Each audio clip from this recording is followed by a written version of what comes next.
Hello friends and welcome back to the first edition of the revision series of the JIGL subject for your upcoming December 2025 examinations. Now, for those of you who are new to my channel, my name is Anuja and I have devised this revision series keeping two things in mind. One is that I wanted the series to be entirely in English and that the series should cover the entire ICSI module so that right for your examinations you find it easy to be able to revise all concepts thoroughly and cover the entire subject. So, in this chapter, we're going to be starting out with criminal law and procedure. And throughout this revision series, I refer to notes that are created by me. Not only is it notes which are simplified and made easier to understand, but also a set of case law sheets that I'm preparing for each and every chapter in this subject. These case law sheets will basically consist of the topic, the name of the case law, and a simplified version of what you need to write for each case law, especially in your answer sheets. So if you want access to any of these materials or even the rest of this revision series, then follow the instructions in the description below. And before we start, go ahead and press that subscribe button. Let's start with the series now. Of our criminal codes. What are the classes of our criminal codes? Essentially, we can classify them into three parts. So again, our criminal codes can be divided into three main parts. One is the High Court. Then comes what we call as the Court of Sessions, and then we have the magistrates. So at the magistrate level itself, we have the executive magistrates, which are basically at the lowest level. Then we have the judicial magistrate of the second class. Then we have judicial magistrate of the first class. And then we have the chief judicial magistrate. Now, earlier, under the earlier laws, we had the metropolitan magistrates and the district, the metropolitan magistrates and the district magistrates. Now, we don't have such a distinction. We don't have the concept of a metropolitan magistrate anymore. So, in the magistrates, we have judicial magistrates second class, first class, and above them we have the chief judicial magistrates. When we above the magistrates comes the court of sessions. So here we have the sessions judge, additional and assistant sessions judges. Each one has their own power, which we'll be looking at, and above the court of sessions comes the high courts. So now we look at what are their powers in essence. We're looking at section number 22 of the BNS with respect to the power of the high court and the power of the sessions judge. Okay, and here they're saying the high court can basically pass any sentence whatsoever.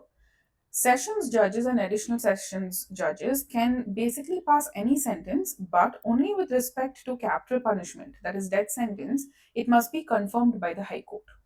Okay, the magistrates have a power to pass certain kind of punishments, and we look at the table for this. The Chief Judicial Magistrate, please understand that we no longer have the metropolitan magistrates. Imprisonment is up to 7 years imprisonment, and the wordings that they use in your section number 23 itself is the Chief Judicial Magistrate may pass any sentence which is not a sentence of death, not a sentence of imprisonment for life, and a term not exceeding 7 years. So it's a negative provision. It's saying a chief judicial magistrate cannot punish, cannot give an imprisonment, or cannot give a death sentence or imprisonment for life or a term exceeding 7 years. So that means he can only give imprisonment of anything less than 7 years. Now, when we look at the judicial magistrate first class, again, similarly, they're saying that imprisonment not exceeding 3 years and a fine not exceeding 50,000 rupees. Now, they're also including community service over here. Please understand, CS is not company secretary, CS is community service. Make a note of this. And then the chief judicial magistrate of the second class, again, imprisonment of up to 1 year and a fine of less than 10,000 rupees. And here also they can give or community service. Okay, now what happens if the person, okay, has been imposed a fine and said person is not able to pay that fine? Then what can we do about it? Now in this case, the magistrate can actually increase the level of imprisonment in this matter. So if a person cannot pay the fine that is subjected to them, then the court can increase their level of imprisonment. But please understand, criminal law should be strictly interpreted, and so the judge cannot simply give some exorbitant amount of imprisonment period. So there's a rule, and this comes under section 24 of the BNS. It basically states that in case of default of fine, the court is is allowed to give such level of imprisonment which is not in excess of power of the magistrate. What is the power of the magistrate? Like I said over here, in the second class magistrate, imprisonment less than 1 year. First class less than 3 years, and chief judicial magistrate only less than 7 years. So they cannot exceed this particular limit. And then beyond that, if they want to add, now let's say they're giving him 3 years imprisonment, or for better, easier understanding, we'll say 1 year imprisonment, okay, plus a fine, but he was unable to pay this fine. And so what the court is doing is, okay, I'll give you one fourth of the imprisonment that the magistrate is competent to give.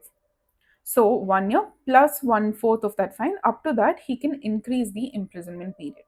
So the question is, can imprisonment be given in addition if you're not able to pay a fine? The answer is yes. And then, can a person be convicted of several offenses in one trial itself? The answer is yes. Okay, because the court is authorized to impose punishment where the accused is convicted of two or more offenses at one trial itself. Okay, so he can sentence a person to several punishments in the same proceedings.